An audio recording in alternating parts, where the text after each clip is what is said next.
Cet homme a donné une tape coquine sur les fesses de la secrétaire de son patron. Au lieu de se fâcher, la secrétaire afficha un air de plaisir. Mais cette scène a été découverte par son patron, pour le punir de lui avoir volé son tonnerre. Il a fait faire des heures supplémentaires à Tom cette nuit-là. Lorsque Tom fut enfin prêt à rentrer chez lui après avoir terminé son travail, il fut horrifié de voir sa patronne abattue par un homme en costume. Terrifié, Tom a immédiatement tourné les talons et s'est enfui. Il retourne furtivement au bureau, prend son téléphone portable et tente d'appeler la police. Mais malheureusement, le téléphone était déchargé et éteint.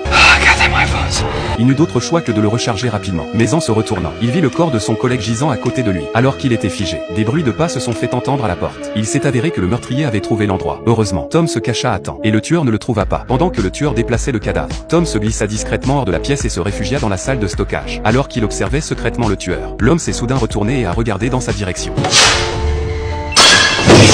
À ce moment-là, le tueur traînait lentement le cadavre vers lui, voyant qu'il était sur le point d'être exposé. Tom était désespéré. Cependant, le meurtrier s'arrêta soudain dans sa marche. Il se retourna rapidement et se dirigea vers le poste de travail de Tom. Il s'agissait en fait d'un appel de la petite amie de Tom. Le tueur raccrocha, puis fouilla les photos et les contacts du téléphone. Le tueur s'est rendu compte qu'il y avait encore des survivants dans l'entreprise. Tom en profita pour s'enfuir, mais il découvrit que toutes les sorties étaient bloquées. Il dut se cacher dans une pièce. Dans un moment de désespoir, Tom mit le feu à une feuille de papier et la jeta dans la poubelle. Puis il la renversa, attirant l'attention des personnes de l'autre côté du bâtiment. Voyant que quelqu'un l'avait remarqué, Tom s'est mis à faire frénétiquement des signes pour appeler la police. Mais à ce moment-là, le tueur sentit l'odeur de brûlé. Il attrapa immédiatement un extincteur et courut vers la pièce où se trouvait Tom. Tom entendit les pas. Il s'apprêtait à fuir lorsqu'il tomba nez à nez avec le tueur. Mais le tueur l'ignora. Il entra dans la pièce et éteignit rapidement le feu. Puis il fit signe aux personnes de l'autre côté que le danger était écarté. Le plan de Tom pour obtenir de l'aide échoua. Il s'est faufilé dans la salle des serveurs et a amélioré son accès par carte clé. Puis il a désactivé les cartes clés de tous les autres. Mais au moment où il s'apprêtait à le faire, le tueur est venu le chercher.